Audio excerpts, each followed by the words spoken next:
नमस्कार Manoja my stories को आपण मानक स्वागत। आंबर प्रस्तुत विभिन्न प्रकार डिश तो आपण माने निश्चय खाइथिबे, किछिटा बाजार रो किनी आउ किछिटा घरे प्रस्तुत करी।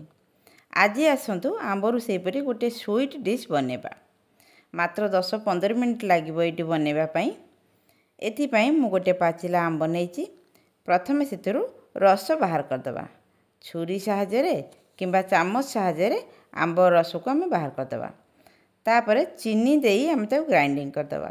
गोटे आंब पई मु एठी गोटे कप चीनी नेची, ताकू प्रथमे पूरा फाइन पेस्ट कर दबा। हमें एबे देखंतु आंब पेस्ट हमर प्रस्तुत हो गला। एबे गोटे पात्र रे 2 बड़ चामच कस्टर्ड पाउडर नबा। सेथिरे हाफ कप पानी देई गोळे दबा।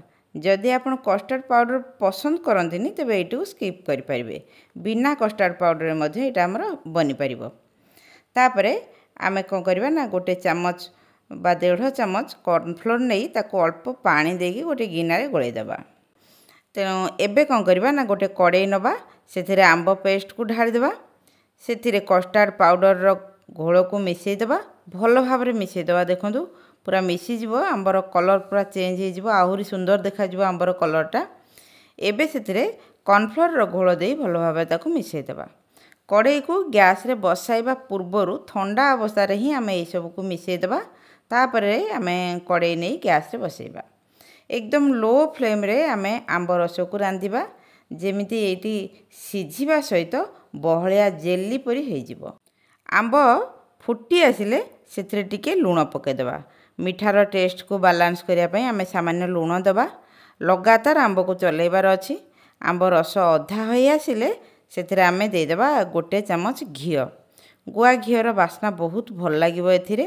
आउ आंब रस को मध्य घी कड़ाई रे लागिबा को देबनी। देखंतु धीरे धीरे आंब हमर बहलिया हेबा सहित कलर भी चार चेंज हो जाउची।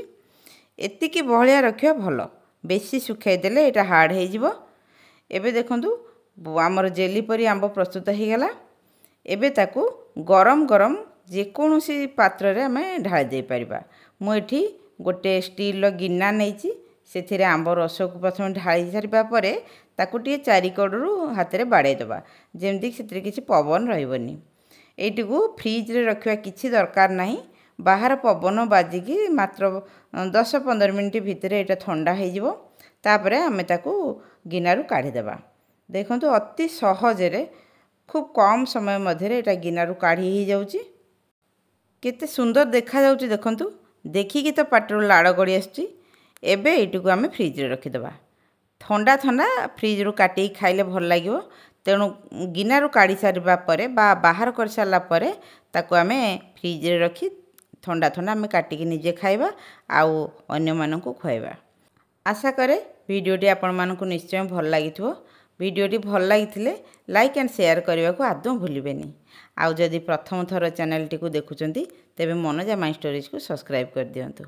आपण मानकर स्नेह श्रद्धा और भल पाइबा सहयोग अपेक्षा रे रहुची। नमस्कार।